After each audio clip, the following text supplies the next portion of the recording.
Clubhouse unity or big personalities? Perhaps there can only be one for the Rays.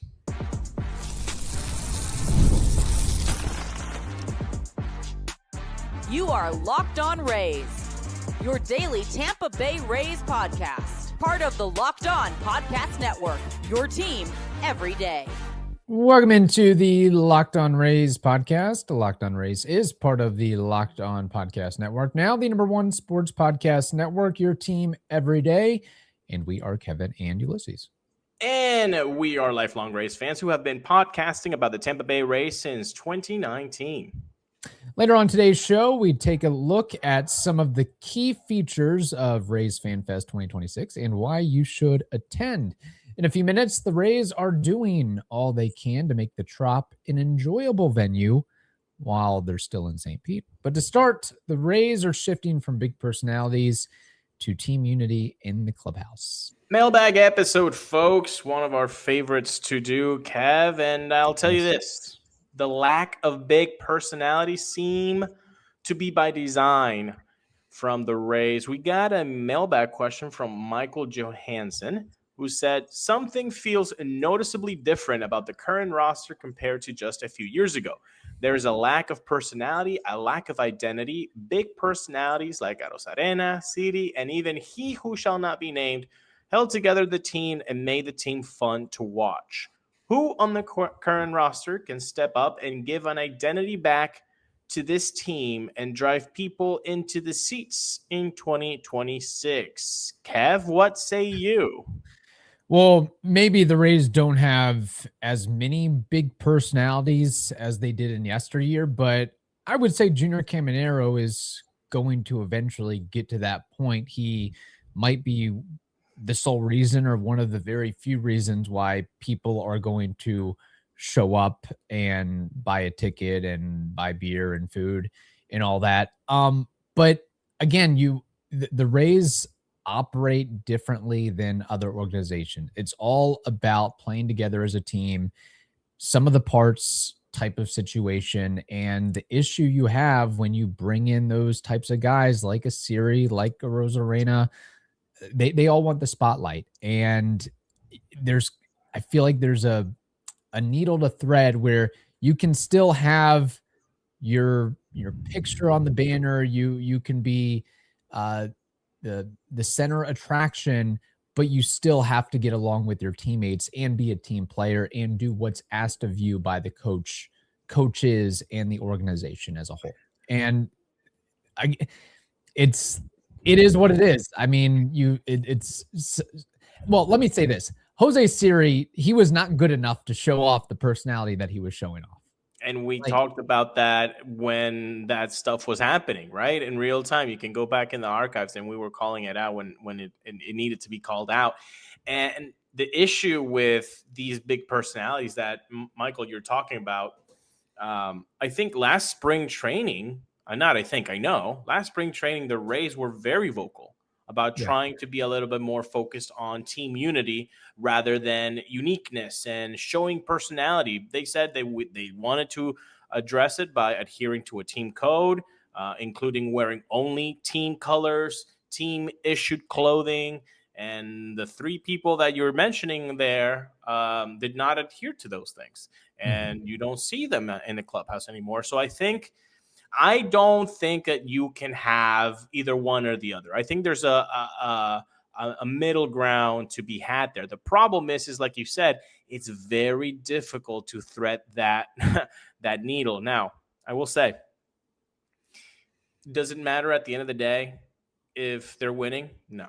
Nobody cares if there's big personalities and they're winning, or if there's no big personality and they're winning. It doesn't matter. Winning covers the sore spots and the issues in the clubhouse. You might have a lot of, everybody might hate each other in the locker room, but if you're winning games, it is what it is. You're winning games. It is, man. And so, but I will say, I think given the last 2 years of suboptimal results, it does make you think that, hey, maybe the clubhouse, let's just start fresh. Let's start with a clean slate. And I think that's why you see a lot of new names and a lot of guys that maybe don't have the big personalities, because I think big personalities can come from time in the big leagues, Right. and success in the big leagues. And I'm expecting Junior Caminero, like you said, to have a big personality because he wears that and he is that guy. Yeah. But I don't see, Ryan Vilade, Justin Henry Malloy, and Hunter Fiducia coming up and just, being that big personality. Like, I think that has to grow from some type of production in MLB. I think Siri is definitely one of the outliers where, that is a guy that you don't want on your roster when you have rookie players and younger players that are trying to see how it's done the proper way. Whereas talking about threading the needle, Willy Adames is a great example of a guy who has a personality, but also has that team first feel. And there's a reason why, again, the Rays are basically overhauling their entire roster, and they want to see what Chandler Simpson can be and Jacob Melton can be and all these other players, these young players, rookie level players that are dotted across the roster. And that's why they go out and get Steven Matz and Jake Fraley and Cedric Mullins and Gavin Lux, because they're veterans. They've been in the league for a while, some more successful than others, but they all have that leadership, veteran quality, and that ability to impart wisdom to the younger guys that are trying to make a name for themselves. And those are the type of guys you want to surround yourself when you're trying to compete for, 2028, 2029, 2030. So, it's just one of those years where there's not going to be, a lot of, I don't know. I mean, it is what, look. You want names? I'll give you names. Okay. Yeah. Give me names. Richie Palacios. I think that dude has a big personality. Just stay him on the field. Johnny DeLuca. I think he's got a big personality. Let him shine. But he's not arrogant. I think there's big personality without arrogance. And as far as the point of driving people to the seats, like, again, even when the team was winning, people weren't showing up to the games. But that's not happening. I think there are unique skill sets that are on this roster that would make me want to go and drive to the game. I want to go and see what Junior Caminero can do. I want to go and see Chandler Simpson steal 5 bases in a game. Yeah. So there is a little bit of that. It's not like it's a total it's not like, oh my gosh, there's not a single player that we can go and watch. Yeah, and honestly, I'd rather go watch a team that's winning without, quote unquote, big personalities than one that does have big personalities and they're not winning. Yeah, sometimes big personalities can implode your team, i.e. the New York Mets. Just saying. Yeah, and what are they doing? They're cleaning house, aren't they? Yes. Yeah. So, I mean, look, the Rays, I think, as a whole, their MO is to avoid the guys that are focused more about the name on the back of the jersey than the name on the front of the jersey. That's, I think, was a Pete Fairbanks quote from last year when they said that they were adhering to a team code. I think that's exactly what Pete Fairbanks said. Yes, indeed. All right. Now, moving on. We have more mailbag questions to get to, including one on the most beautiful warehouse in baseball, which is going to reopen in a few months. Tax season doesn't have to take over your life. This year, TurboTax is making it easier than ever to just hand things off and move on with your day. With TurboTax full service, you can have your taxes done for you by a local expert, start to finish, without the stress or the guesswork. They handle everything. To the W-2s, to self-employed forms, they do that. They work for your every deduction. You can upload your documents, go about your day, and get updates right in the TurboTax app. It's a huge time saver and gives real peace of mind knowing an expert is handling it. For a limited time, you can have your taxes done by a local TurboTax expert for just $150 all in. If a TurboTax expert didn't file for you last year, just file by February 28th. Take taxes off your plate and get back to your life. Visit turbotax.com/local to book your appointment today. Thank you for making Locked On Rays your first listen of the day. And thank you for making Locked On the #1 sports podcast network. And if you want to take it up a level for just $5, you can join the Everydayer Club and get this podcast with no interruptions, no ads, and members only Discord access. All you have to do is go to lockedonrays.supercast.com or check the link in the show notes to learn more. Ulises, new perks at the Trop will certainly be a fun scavenger game for Rays fans. Brandon from Dunedin writes, what is one thing you hope to see renewed at Tropicana Field? Ulises, what say you? Lucky that you say that, because there was just an announcement that they will have a new left field type of experience where you just pay $49 and then you're in this exclusive, all-inclusive ballpark fare with food, beer, wine, soft drinks, over the left field course, basically where the Louisiana hot sauce, the left field lodge used to be. Right. But now this time it's going to be redesigned with like the Sunshine Skyway Bridge and LED lights.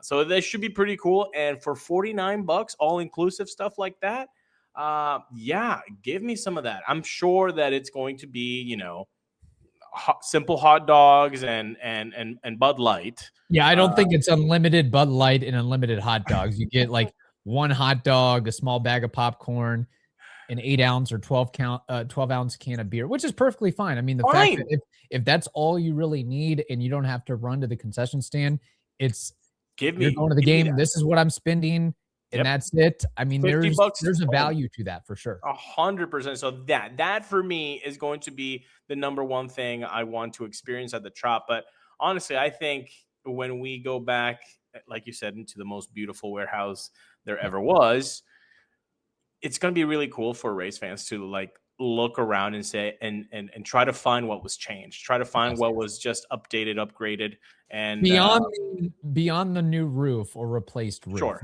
there's more that this new ownership group is putting into the facility, which golf clap for them, because the idea is for them to only be in this facility for three more years and then to have a new ballpark in Tampa off of Dale Mabry in 2029. So the fact that they're still putting investments, pretty notable investments, it's a compliment to them that, they still want to have the fan base to get an enjoyable experience, because I would be willing to bet that there are ownership groups out there, whether it's in baseball, football, basketball, hockey, badminton, I don't care, that say, hey, we're going to spend over $1 billion on a new stadium in 3 to 5 years. We're not putting another dime in this facility. Well, I think a lot of people that are maybe not such hardcore Rays fans are thinking like, why are they even going back to the Trop? That place stinks. And it's like, well, you're casual and that's fine. But for us hardcore fans, it's really good to hear, hey, no, we're making improvements on the place that you still have 3 more seasons to be in. And who knows? It could be longer. I mean, depending until shovel is in the dirt. They say 2029, but we know how projects of this scale can get delayed due to myriad issues. Maybe it is 2030. Maybe it is 2031. You just don't know. If another hurricane rips through, Hillsborough County and city of Tampa might have some other priorities, like fixing a sewer plant or something. Let's say this. Let's say, and a horrible thing happens and the hurricane damages not Tropicana Field, but rather the new construction. Now that gets delayed. So anything can happen, man. And so again, very cool to hear that they're making upgrades. That's the thing that I'm most looking forward to do. What about you, Kev? What are you looking forward to seeing or experiencing back at the Trop?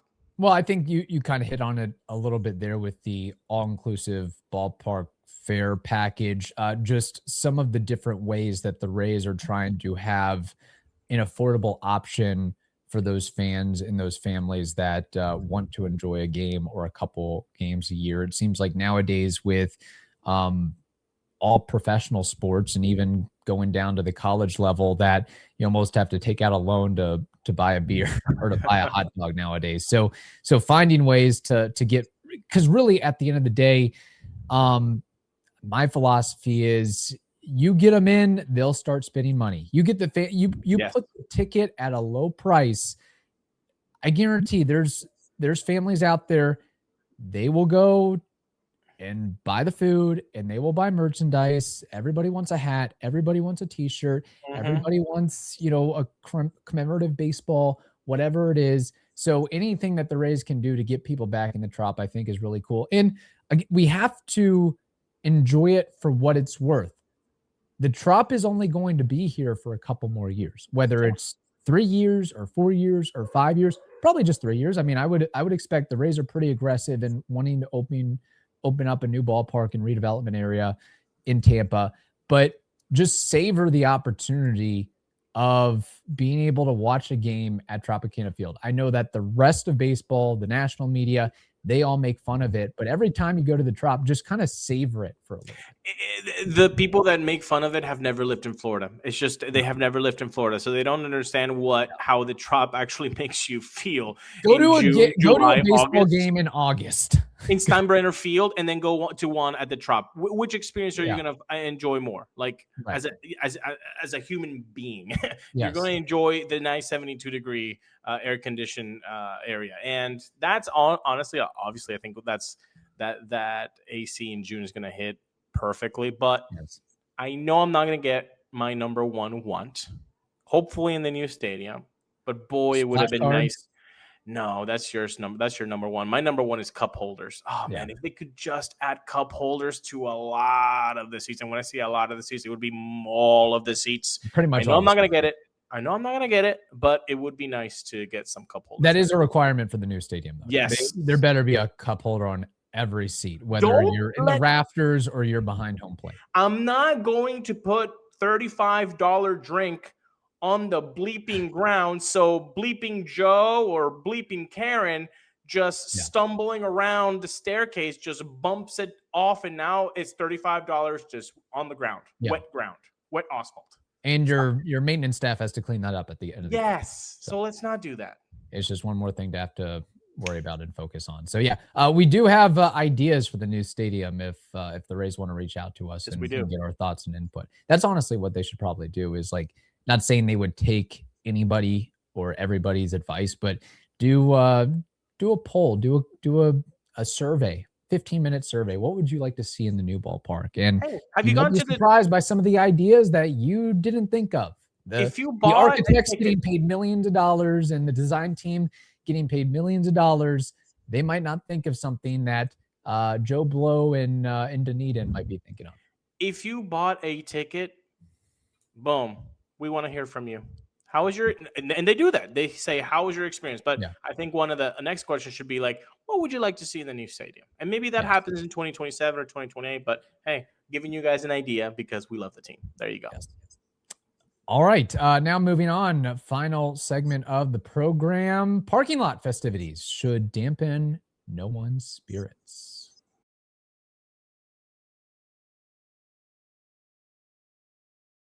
Thank you for listening to the Locked On Rays podcast and making us your first listen of the day. We appreciate it. We are, of course, part of the Locked On Podcast Network, the #1 sports podcast network in the world. Ulises, going to FanFest, Rays FanFest, that is.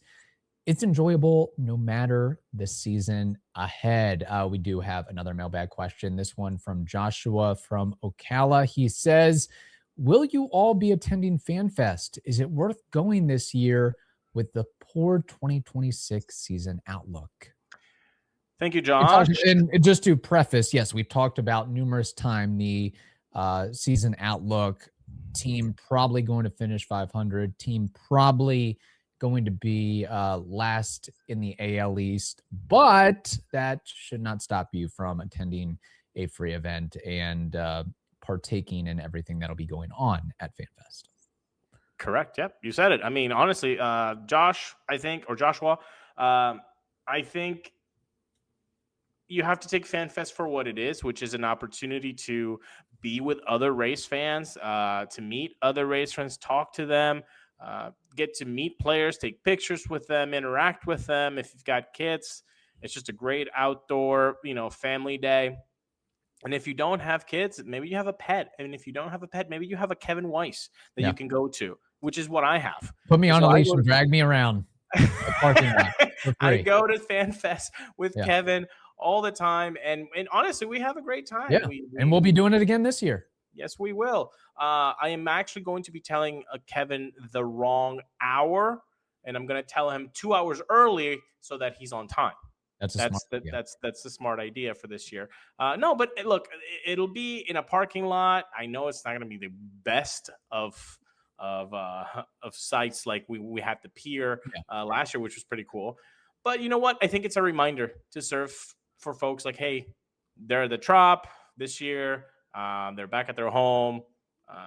And I think, that has some symbolic value to it. But Right. of course, I don't think that the fact that this team is probably heading towards a under 500 season and a season that we will see the Rays finish last in the AL East. I don't think that's a detriment for FanFest. I think it's just a different entity of its own, what FanFest is as an event. Yeah.